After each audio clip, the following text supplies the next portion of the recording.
What's going on, guys? Welcome to another video. I'm your boy NarikChase, and in this video we are going to be talking about and reviewing the first episode of Alien Earth, Neverland.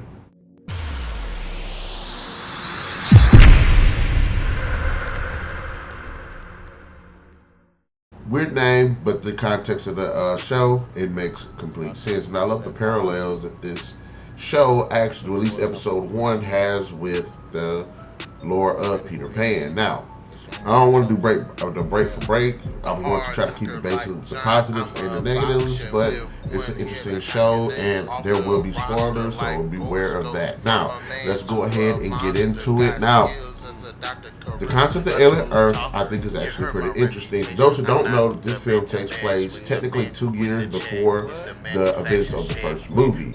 So, this is a bit of a prequel. And initially, when the episode starts off, one thing I did like, it starts off similar to the introduction of the first film, with the different people are in the spaceship. They end up waking up out of the sleeping pods, and they enjoy a good meal, together. And it kind of mirrors the setup of the first film. And they even got a guy that looks just like Parker. Wouldn't be surprised if somebody related to him, because he literally looks exactly like Parker. Rest in peace to the guy that played Parker, because I believe he passed away a few years ago.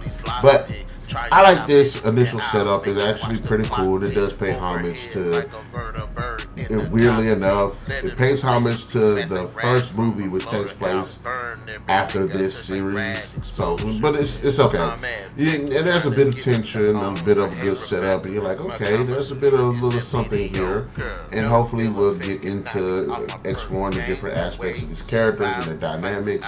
So it's basically, I feel like this is going to be episode 1. Basically going to be the first movie all over again, stretched out over the episodes, but it changes pace by going back to Earth. And there we see this terminally ill girl named Marcy. And she looks kind of like 11 from Stranger Things. I had to throw that out there. But so they, and one of the things they show in the introduction of this episode, is an interesting concept that these corporations are kind of vying for the technology and immortality in different ways. One thing that they lit up 3 things. It was cyborgs, which are humans with artificial parts. And then you got the synthetics, which are artificial humans, and then the concept of a person's mind being downloaded into an artificial body. All interesting concepts and things we've seen throughout the Alien franchise. But the storyline for Marcy is that she is going to have her mind downloaded into a synthetic's body due to the fact that her terminal illness is killing her. And honestly, really liked it. I thought it was really interesting. I thought it was something that was a bit different, but not too different and not too far reaching from the Alien, what we see in Alien. I do think the technology is a little bit, it looks a little different than you've seen in the previous films, but I guess you could say that in the previous films, most of the technology you're seeing is basically like if the military were to have most advanced stuff, then everybody else got this normal level surface stuff. Kind of like, you know, back in the day, military had access to like cell phones and stuff, but we were using like landlines, something like that. Like we were using the baseline technology and these other, but that's even in this episode as well. I thought that was actually pretty cool. You get to see her have a new outlook on life and things, and then the introduction of new characters, other kids with deformities and possibly terminal illnesses as well, who undergo the same exact procedure and therefore become end up downloading their minds into these synthetic bodies. I thought it was a bit interesting. The idea that they did it that way, that it's kids and not like older people, but they explained that the younger mind is more valuable and will therefore accept the process a bit more better due to what is it? The dude usually throws out things like the limited potential of children and things like that, and kids with limited imagination. So I think that is an interesting idea that they put into the show, and they're kids, and even when they're downloaded into it, they're still kind of kids. They're still kids. So I'm interested to see how they're going to work that dynamic of them being kids in these adult bodies in an Alien Earth TV series. It's an interesting concept. And then we go back to the ship, and by this time, everything's the ship has hit the fan, the aliens lose. There's quick cuts of people getting killed and chaos and destruction and things like that, which you kind of start seeing in the earlier within the episode when they're on the ship. But I would have liked to see what happened. But you pretty much get the gist of it. So, this guy, the guy that looks like Parker, is a cyborg. He's working with the company. He's giving them information, locked in this communication room. And a woman, one of his crew members, is like, help me, help me. She's banging on the door. And then the man pretty much locks himself in there. And then the xenomorph comes, mauls her to death. That is one of the most brutal kills I've seen in the Alien franchise. Usually, you get the pull away, you might get stabbed with a tail, you might get the little jaw tack thing to the face. No, this thing literally mauled her. And I was like, whoo, this thing is brutal. But, you know, he ends up getting put away in a little panic room, little safe room when the thing finally does break in. And it's established that the ship is going to crash into the Earth, so Alien Earth. And then we get introduced to another character named, what is his nerd's name? Hermit. And Hermit, you kind of feel sorry for him because you end up finding out in the episode that Marcy, who is now Wendy, reflecting the Wendy in the Peter Pan cartoon, she has been watching him, watching his life, watching him work and things like that, because she's connected to him because that's her brother. In her previous life, that's her brother, so she's been watching him and stuff. And he is under the contract, so he wants to leave, but he can't because he's under the contract.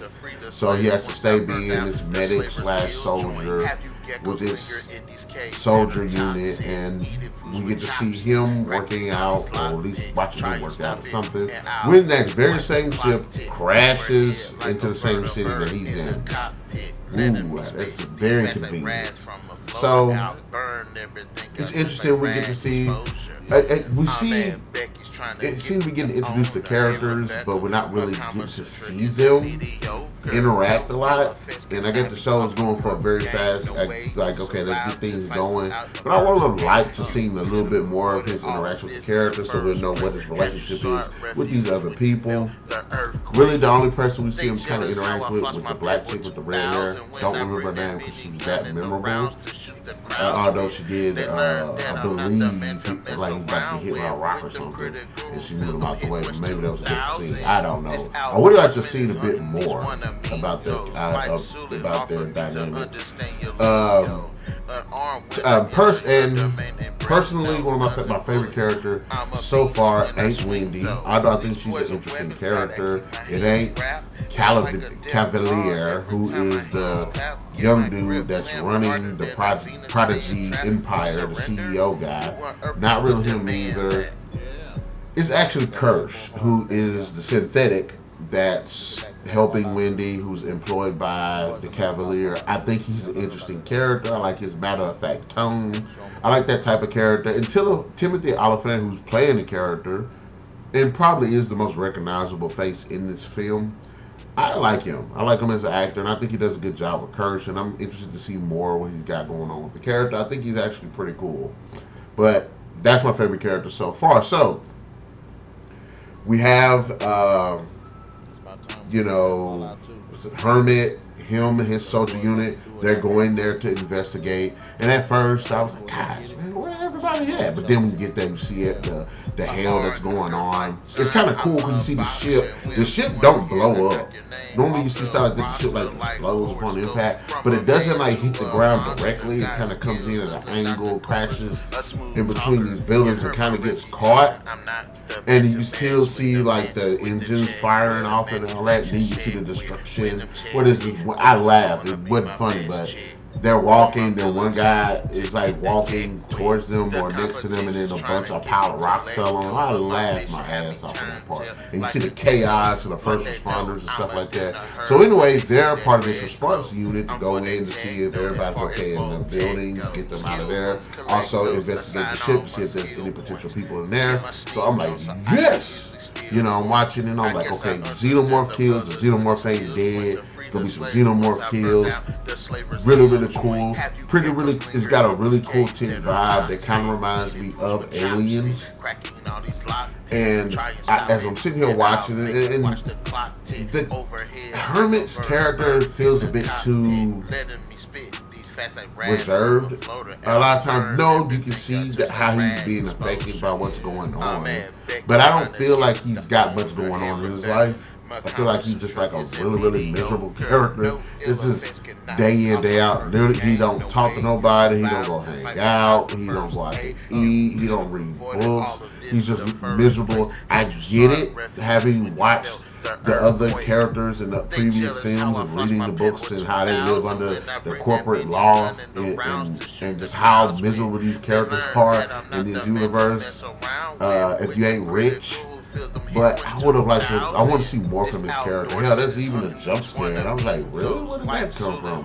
But the soldiers end up going into the ship. They end up splitting up, which is a big no-no in situations like that. But of course, we know that.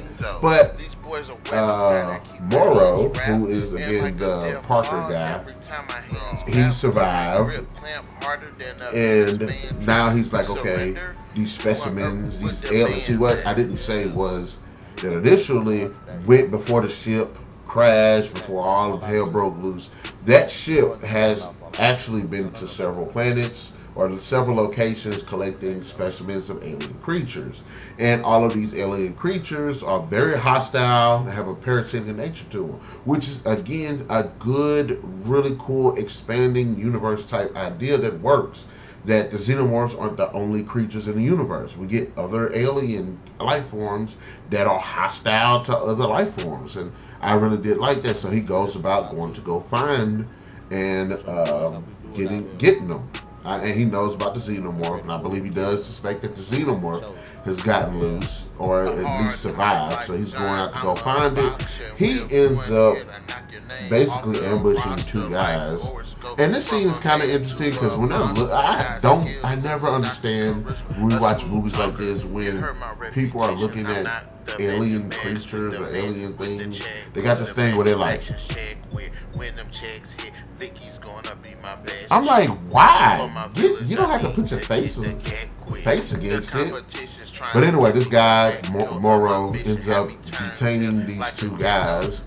And now, this scene kind of is cool, but it kind of comes off a little weird because the characters don't seem to react the way you think they probably would.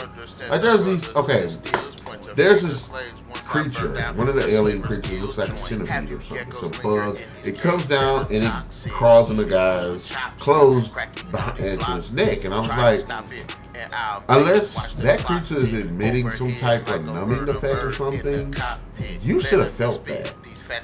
And then when they get detained, the creature crawls on the guy, and instead of the guy doing doing that, I mean, it's just like if your arms is tied up and there's a bug on your face, you're gonna do this just to get it off. But you don't see him do that. He has this weird I'm like, no, shake your head like this. So he gets killed. The thing basically turns into a vampire and gets him in the neck, and another one gets the other guy in the neck and kills him, which he has the same weird reaction. I thought that was kind of weird. But, so now, I have to say, I actually thought this was an interesting episode. It had a lot of interesting concepts. I would have liked to have seen maybe just been split into 2 episodes. One episode kind of exploring what happens on the ship, though basically it would be their first movie all over again, and also kind of have what was going on this island, Neverland Island, with this girl who ends up getting to the synthetic body. I do like the fact that the ship crashed this episode. I mean, the episode's like an hour long, so there's a lot that's happening, and I don't mind that. I think there could have been some room to slow down more towards the alien stuff because we're interested in, but I've always kind of been interested to see what's going on in the background with like the Utani, these different corporations that are basically just ruining everything like they do it in our world. But overall, I thought this was an interesting episode. Again, right now, possibly the best scene was that kill. That Xenomorph tore that lady in the mouth out. Really, really cool and really, really intense. It kind of happened off screen too, although we do get to see. I say we see about half of it, but I feel like we should. I would have liked to see more, but you do it's kind of like off screen. I didn't like that, but ultimately, I thought this was actually a pretty good episode, a pretty good introduction to this new series. And hopefully, we get to see more of the dynamics between the characters. I do have, like I said, a lot of characters that have been introduced. Although, a big cast. Although it's pretty much going from like 3 main characters, but it's actually pretty good to me. Although it's a little weird here and there, but ultimately I think this is a good episode. I'd give it a 3 out of 5. So guys, in the comment section below, let me know, what do you think about the alien Earth? Did you like it? Did you not like it? There's a lot that's riding on this because the Alien franchise definitely needs a win. I didn't like Alien Romulus because it was stupid. I didn't really like Prometheus, and I thought Covenant was a complete waste of potential. But anyways, let me know, what are your thoughts? And we'll definitely catch you guys later.